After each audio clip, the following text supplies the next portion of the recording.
दोस्तों वीडियो शुरू करने से पहले आपको बता दें ये बहुत बड़ी खबर है और हर एक मुसलमान तक इसको पहुंचाना बहुत ज़रूरी है।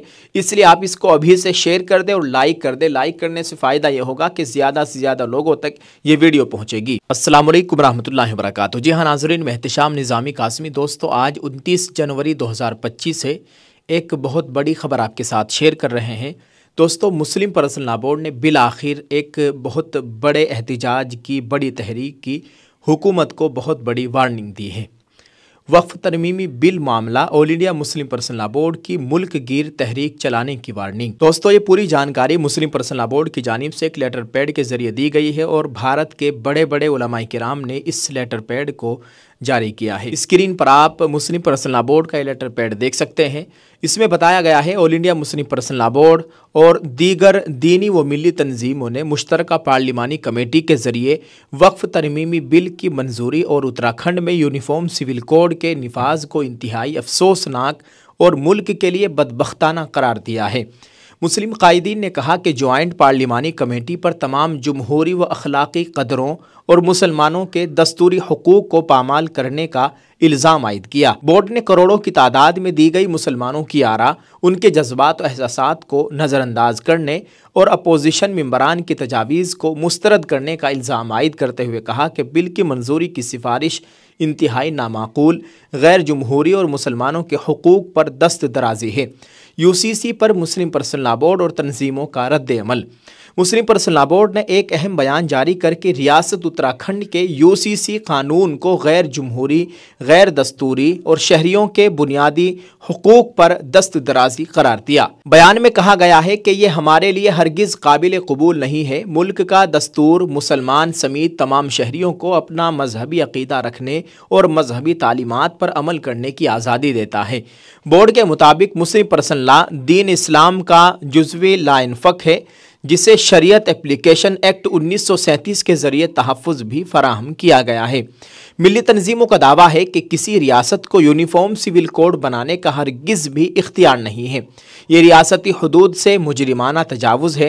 बोर्ड के बेंगलोर इजलास में तय किया गया था कि उत्तराखंड के यूसीसी को अदालत में चैलेंज किया जाएगा। मुस्लिम पर्सनल लॉ बोर्ड ने याद दहानी कराते हुए कहा कि गुज़िश्ता साल जुलाई में मुसलमानों के अलावा सिख, ईसाई, बौद्ध, दलित और आदिवासी तबकात ने एक मुश्तरका प्रेस कॉन्फ्रेंस में यह वाज़ेह कर दिया था कि उन्हें किसी भी कीमत पर यूसीसी मंजूर नहीं है। हम उत्तराखंड के मुसलमानों और दीगर शहरियों से अपील करते हैं कि वो इन गीडर भभकियों से हरगिज़ भी मुतासिर ना हो, अपने मजहबी व रिवायती कानून पर कोई मुसालहत इख्तियार ना करें। जमहूरी दायरे में रहते हुए इसकी हर सतह पर मुखालिफत की जाएगी। जेपीसी पर हुदूद से तजावुज़ करने का इल्ज़ाम। मुस्लिम पर्सनल लॉ बोर्ड और तमाम मुस्लिम तंजीमों ने वक्फ तरमीमी बिल की मुखालिफत करते हुए कहा कि हुकूमत को वक्फ अमलाक से खिलवाड़ की हरगिज़ भी इजाज़त नहीं दी जाएगी। वक्फ तरमीमी बिल 2024 को मुसलमानान हिंद पूरी तरह मुस्तरद कर चुके हैं और ज्वाइंट पार्लिमानी कमेटी ने पार्लिमानी ज़वाबित और हुदूद का हरगिज़ भी ख्याल नहीं रखा और तमाम जमहूरी अक़दार और रिवायात को बालाई ताक रख कर कार्रवाई चलाई। मुसलमानों की करोड़ों ईमेल को नज़रअंदाज कर दिया गया। दोस्तों आप देखिए, मुसलमानों ने करोड़ों की तादाद में इस बिल की मुखालिफत की थी और सरकार को, हुकूमत को ईमेल के ज़रिए अपनी बात रखी थी, लेकिन फिर भी तमाम करोड़ों ईमेल को रिजेक्ट करते हुए, सभी के राय और मशवरों को रिजेक्ट करते हुए इस बिल को मंजूर कर लिया गया। कितने अफसोस की बात है। मुस्लिम पर्सनल लॉ बोर्ड और तमाम मुस्लिम तंजीमों ने इस बिल पर अपना मौक़िफ़ जेपीसी को तहरीरी तौर पर बिल मुशाफा पेश किया था। नीज़ मुसलमानों ने करोड़ों की तादाद में ईमेल भेजकर इसकी मुखालिफत की थी। बोर्ड के ज़रिए 3 करोड़ 66 लाख अफराद ने ईमेल भेजे थे। इसके अलावा मुसलमानों की दीगर तंजीमों की कोशिशों से भी कई करोड़ ईमेल भेजे गए, जिसका रिकॉर्ड भी उन तंजीमों के पास महफूज है। बोर्ड के बेंगलोर इजलास में तमाम मुस्लिम तंजीमों ने मुश्तरका तौर पर वाज़ेह कर दिया था कि वो हरगिज़ भी किसी को इख्तियार नहीं देंगे कि उनकी इबादत गाहों और दीगर वक्फ अमलाक को हड़पने या तबाह करने की मनसूबाबंदी करे।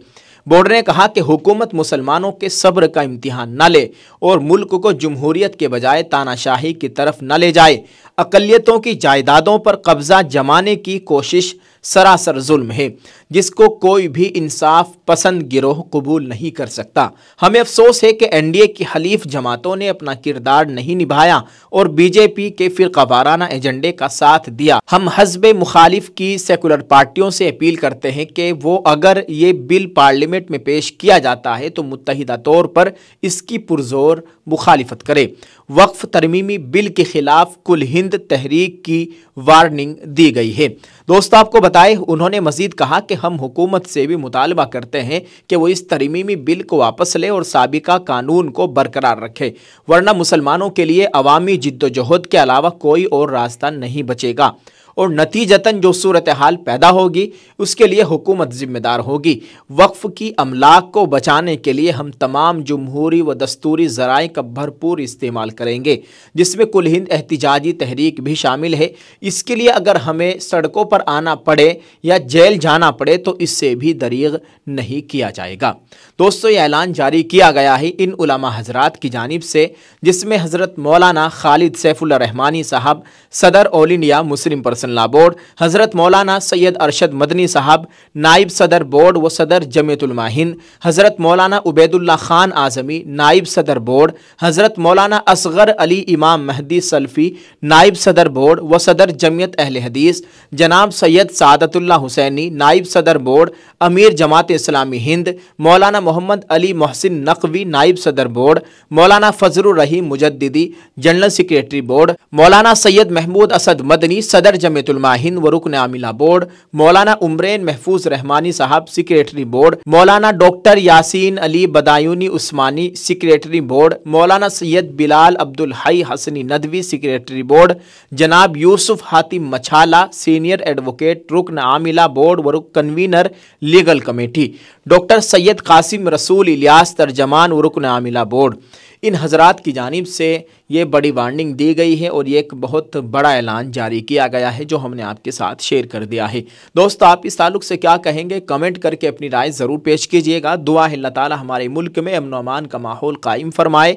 अल्लाह ताला मुसलमानान हिंद की जान माल इज़्ज़त आबरू की मुकम्मल हिफाजत फरमाए और जो लोग मुसलमानों के ख़िलाफ़ तरह तरह के कानून बना रहे हैं, मुसलमानों को परेशान करने की और इस्लाम को मिटाने की कोशिशें कर रहे हैं, अल्लाह ताला इन लोगों को हिदायत नसीब फरमाए। अगर इनकी किस्मत में हिदायत नहीं, अल्लाह ताला इनको निशान इबरत बनाए, आमीन। दोस्तों, आप इस वीडियो को शेयर करें और एक दुआ या जुमला इस वीडियो के कमेंट में ज़रूर लिखें। जज़ाकल्लाह। अस्सलामु अलैकुम रहमतुल्लाहि व बरकातुहू।